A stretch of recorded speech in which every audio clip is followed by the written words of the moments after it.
Dear students, good morning.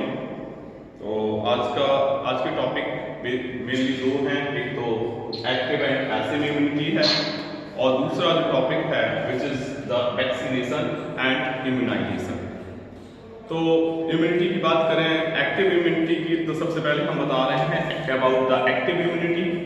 Active immunity में होता क्या है, कोई भी पर्सन जो होता है वो एक्सपोज किया जाता है और एंटीजन्स उसमें इंसर्ट होते हैं और एंटीजन्स जो होते हैं वो किसके फॉर्म में होते हैं, दे मे बी लिविंग फॉर्म और डेड माइक्रोब्स या फिर सम अदर प्रोटीन्स के फॉर्म में होते हैं। इन एंटीजन्स के लिए उसकी बॉडी में एंटीबॉडीज प्रोड्यूस होते हैं अगेंस्ट दीज एंटीजन्स। इस टाइप की इम्यूनिटी को हम एक्टिव इम्यूनिटी कहते हैं। This type of immunity is known as active immunity. Active immunity अगर पैसिव इम्यूनिटी के कंट्रास्ट में देखा जाए तो वो स्लो होती है and takes some time to respond, और ये रेस्पॉन्ड होने में कुछ समय ले लेती है। एग्जाम्पल देखें इसका एक्टिव इम्यूनिटी का, तो आप जानते हैं कि जो चिकन पॉक्स होता है वो जिंदगी में एक बार होता है। चिकन पॉक्स कैसा है, एक वायरल डिजीज है जो कि जिंदगी में केवल एक बार होता है। तो ये जो वैक्सीन है इसके लिए, जिसमें इनएक्टिव या एटीन्यूएटेड माइक्रोब्स को इंजेक्टेड किया जाता है बॉडी में। इसके और भी एग्जाम्पल हो सकते हैं, जैसे बीसीजी है, bacille Calmette Guerin murine which is against the tuberculosis. And next example will be DPT, diphtheria pertussis, and tetanus, which is the triple vaccine.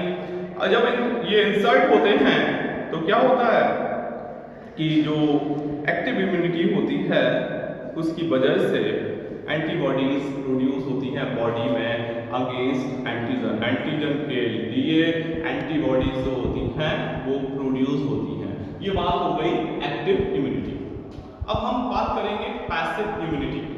तो जो पैसिव इम्यूनिटी है, जब कोई रेडीमेड एंटीबॉडीज को दिया जाता है डायरेक्टली अगेंस्ट फॉरेन एंटीजन्स या फॉरेन एजेंट्स, तो this type of immunity is known as passive immunity.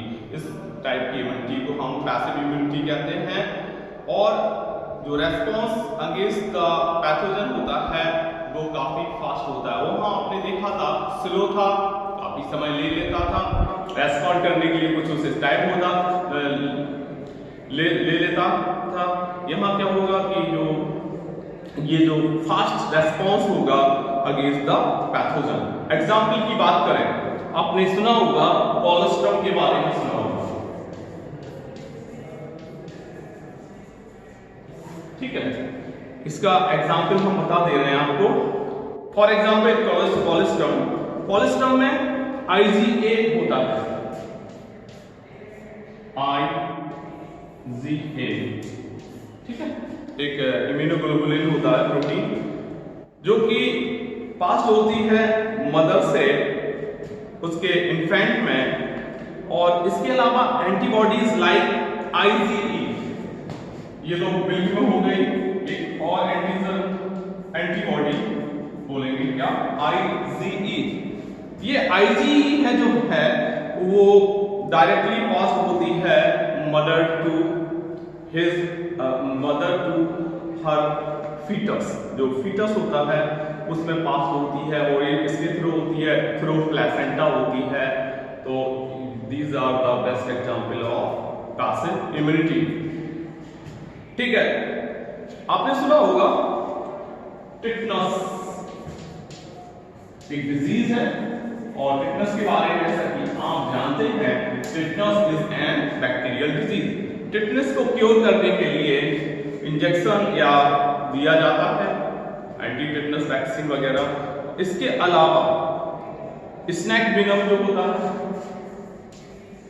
Snake विनम जो सांप का जहर होता है उसको हम बोलते हैं स्नेक विनम।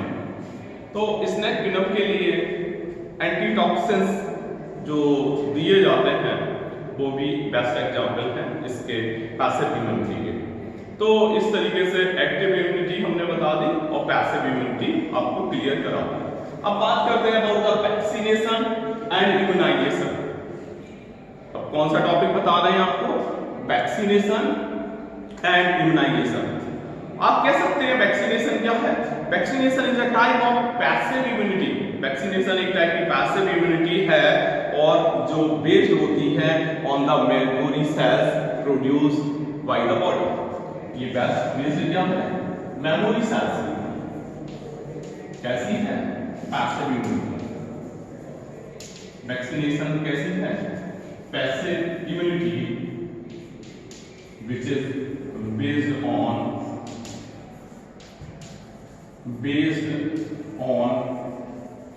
memory cells। ये जो मेमोरी सेल्स होती हैं उन पर आधारित होती है, ठीक है।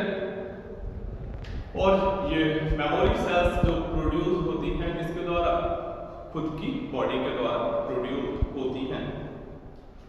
वैक्सीन जो होती है वो इनएक्टिवेटेड होती है या फिर वीक पैथोजन होते हैं, पैथोजन्स होते हैं इसमें, या फिर एंटीजेनिक प्रोटीन होती है। और जो एंटीजेनिक प्रोटीन जो प्रिपरेशन होते हैं इनको इंजेक्ट किया जाता है इन द बॉडी। इनको इंजेक्ट करने से क्या होगा कि बॉडी में जो भी पैथोजन पहुंचे हैं या पहुंचने वाले हैं उनके अगेंस्ट क्या बनेगी? एंटीबॉडीज बन जाएंगी। बॉडी जो होती है प्रोड्यूस करती है antibodies in response to injected material. जो भी इंजेक्ट किया गया है मटेरियल उसके लिए क्या बॉडी प्रोड्यूस करती है? एंटीबॉडीज को प्रोड्यूस करती है, ठीक है। Body produces antibodies in response to injected material. जो इंजेक्ट किया गया मटेरियल जो वैक्सीन है उसके लिए एंटीबॉडीज प्रोड्यूस होते हैं। और इसके साथ साथ मेमोरी सेल्स भी जो होती हैं वो प्रोड्यूस की जाती हैं। अगर जो एक्चुअल जो पैथोजन है जो अटैक करता है बॉडी को, तो जो मेमोरी सेल्स होती हैं तो memory cells give aggravated response against pathogen. तो वो उसके लिए रेस्पॉन्स करती हैं मेमोरी सेल्स जो भी पैथोजन बॉडी के अंदर इंसर्ट हुआ है, और प्रोटेक्ट करती हैं person against these pathogens. Pathogens हम कई बार बता चुके हैं, disease causing agents are known as pathogens, जिसमें माइक्रोब्स आ जाएंगे। माइक्रोब्स चाहे बैक्टीरिया हो, वायरस हो, प्रोटोजोअन्स हो, सभी को हम क्या कह सकते हैं? पैथोजन्स बोला जा सकता है। अगर बात करें हेपेटाइटिस बी वैक्सीन की, सुना होगा हेपेटाइटिस एक लीवर का वायरल डिजीज है और काफी ज्यादा फैटल है, बहुत ज्यादा नुकसानदायक है। तो ये जो hepatitis B vaccine, hepatitis B जो वैक्सीन होता है प्रोड्यूस किया जाता है ईस्ट से। किससे प्रोड्यूस किया जाता है? Produce by east. और ये ईस्ट से किया जाता है, किससे बनाया जाता है? By the recombinant DNA technology.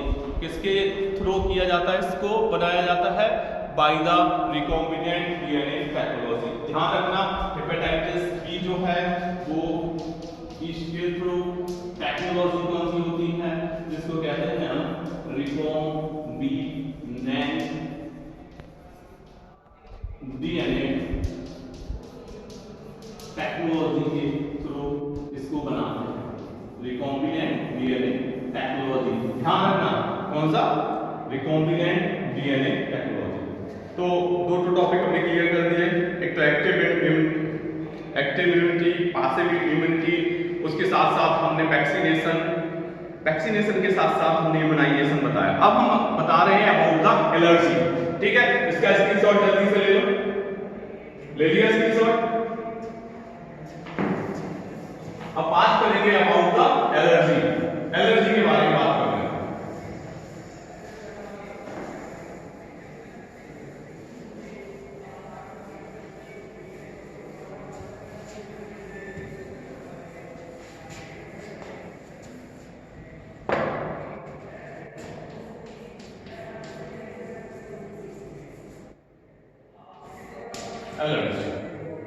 Allergy बहुत ज्यादा यूज किया जाने वाला टर्म है तो एलर्जी जो है वो exaggerated response immune system का है। Allergy is the exaggerated response to the immune system, और ये इम्यून सिस्टम का रेस्पॉन्स जो होता है, एक्स एग्रीगेटेड रेस्पॉन्स जो होता है वो किसके लिए होता है? Certain antigens present in the environment, जो कि प्रेजेंट होते हैं एनवायरनमेंट में, तो उसको कहते हैं हम एलर्जी। मोटे तौर पे देखें तो आपने धूप, धूल, धुआं एक्सेट्रा के लिए लोगों का होगा, सुना होगा, डॉक्टर्स भी कहते हैं कि आपको धूल से, डस्ट से क्या है, एलर्जी है, और उससे क्या होगा, तमाम तरीके की प्रॉब्लम, रेडनेस आ सकती है, इचिंग हो सकती है, तमाम चीजें इससे हो सकती हैं। तो हम कह सकते हैं allergy is x aggregated response of the immune system to certain antigens which are present in the environment termed as allergy। जो substance होते हैं, the substances to which such an immune response is produced, और उन substances के लिए जो immune response होता है उसको बोलते हैं allergens। यहाँ एक टर्म और याद रखना, क्या होता है उसको देखें आप, उसके लिए हम टर्म यूज करेंगे एलर्जेंस। एंटीबॉडी जो आईजीई है, अब एंटीबॉडी याद रखना ये बहुत ज्यादा जरूरी है। Antibody IgE is responsible,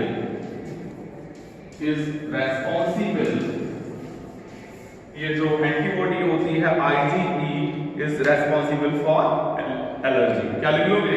is responsible for allergy. अगर एक नंबर में पूछा जाएगा नाम में which antibody is responsible for allergy, तो आप सीधा सीधा बोल दोगे जो एंटीबॉडी होती है IgE is responsible for allergy. ध्यान रखोगे। कॉमन एलर्जेंस आर जो हैं वो माइट्स हो सकते हैं, डस्ट हो सकते हैं, पॉलन ग्रेन्स के बारे में खूब अच्छे से सुन रखा होगा, और एनिमल जो टेंडर होता है वो इसके एग्जाम्पल होते हैं। अगर सिम्टम्स की एलर्जी की बात करें तो ये अनएक्सप्लेन होते हैं।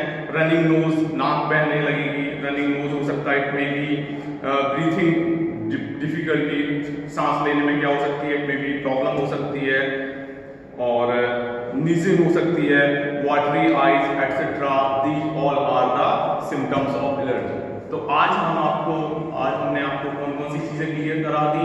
एक्टिव इम्यूनिटी, पैसिव इम्यूनिटी, और vaccination and immunization, as well as most important thing is allergy. Thank you so much.